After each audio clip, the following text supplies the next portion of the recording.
let's give credit to Spielberg. He has long been a supporter of cinemas, going to see movies in a theater.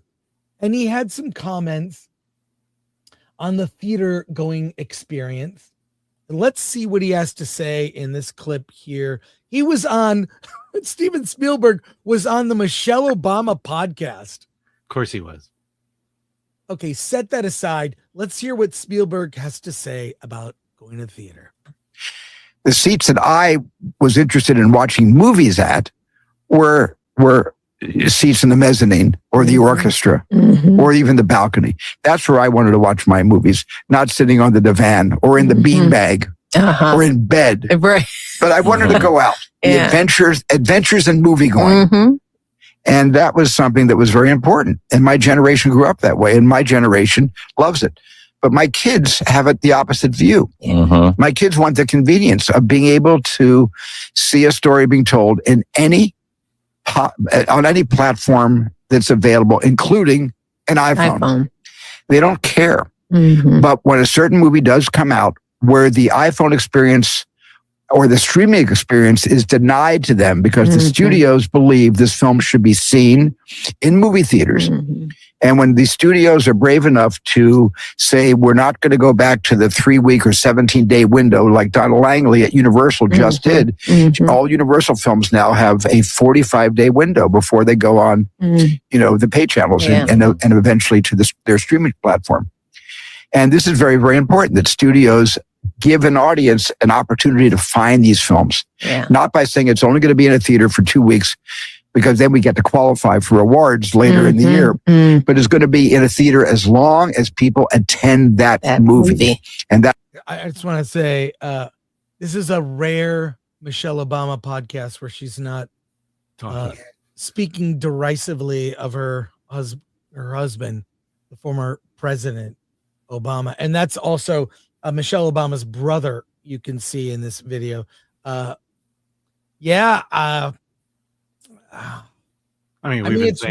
It's really sad because what he's saying is true. But I will say that a lot of things that people watch on streaming probably aren't worth seeing in a theater. I think we're reviewing one of those movies today. The Breadwinner might qualify for that. Do you want to watch the rest of this, Alan, or do you have some comments? If I don't have any comments, but if you do, lower the volume. Oh, is that okay? Yeah, My apologies. My apologies. Is it too loud? Sorry, folks. Let's watch some more of this. That's the battle we're fighting, and COVID really hurt us. Really hurt movie going because people who couldn't go out to the movies got very accustomed to watching movies at home. And the studios started taking movies away from their release dates and putting them directly on HBO or directly on, pay-per-view. How does that affect the viewers, do you think? Do you think we're missing out on something? The experience of watching something as a community? She's not a film fan, obviously. She's not a cinephile. I mean, whatever you think of Barack Obama, that guy, he's a fan of movies. I think he understood the power of movies to win people's hearts and minds, Yeah. But he also mentioned the pandemic and how that ruined everything. He's right. I'm now that 2020 is hindsight is 2020. There's some pretty evil stuff going on with the pandemic and the lockdowns and what they were trying to do to us as a society, as people. And in movies, were one of the victims pushed to the side. I can't believe it. An art form 100 years old gets completely derailed and habits changed. Yeah. I mean, I blame California and our governor, Gavin Newsom, for that. California was the most locked down state. This is where the entertainment industry is. The most locked down state was California, and that destroyed everything. Let's hear the rest of what he has to say. When you watch a movie at home, there's nothing wrong with it. I watch a lot of movies at home, but it's not an event to stay home and watch a movie in your living room or in your family room, in your bedroom. It's an event to make. By the way, I know a few people who work at Amblin. They say that Spielberg is such a cinephile. Even in the edit bay, he's watching movies, other movies. He wants to see like how the form is progressing. You know, I'll say from listening to him, he'd be a great podcaster, and he's welcome anytime on Film Threat to talk to you. Yeah. Well, I did get to interview him. What's that?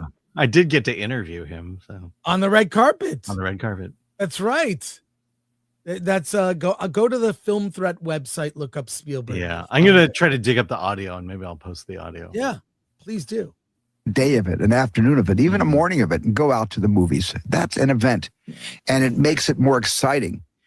And when you see a movie in a theater, you're also being surrounded by people who are strangers. And there are people in that theater that do not believe what you believe. There are people in that theater who actually believe in the opposite of your core beliefs about democracy, about this country, about the world, about our needs, about what we need.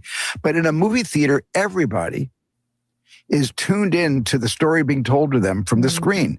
And for one moment, we are in communion and we are in agreement and we are a community. We're a community of strangers watching something that makes us laugh and cry and sing out and want to share those feelings. And often you go into a lobby and you're still buzzing about the movie and you talk to strangers. You're not talking about the stuff that divides you. No. You're talking about what just united you. Yes. And that is the great thing that movies build community. Yeah. And we need community now more than ever. Desperately. And movies can do that if studios will continue to allow movies to play for longer periods of time before they go on television. Yeah. Just seems hypocritical that Michelle Obama would agree with that. It's just when you look at what happened in California and how locked down it was, then they opened it, then they locked it down again. Well, whereas other states, they did the 2 weeks to slow the spread. They locked down for 2 weeks and they opened back up. It was like nothing happened. Yeah. I believe South Dakota didn't even do anything. So, some states did not. So, but it really hurt the film industry here. It's kind of sad. Well, look, I support Steven.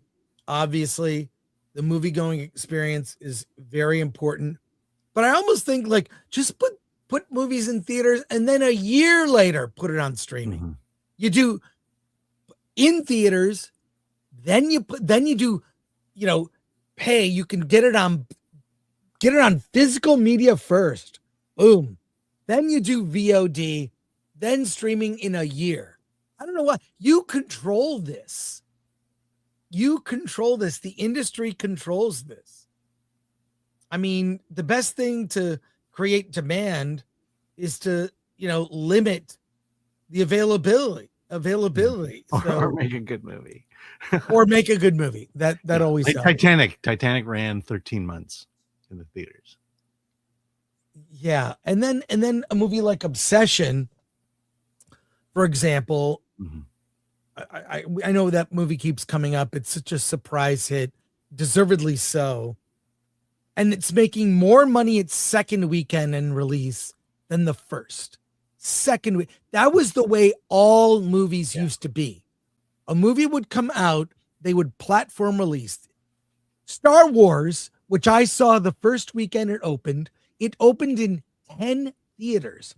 One of the 10 theaters was the Americana.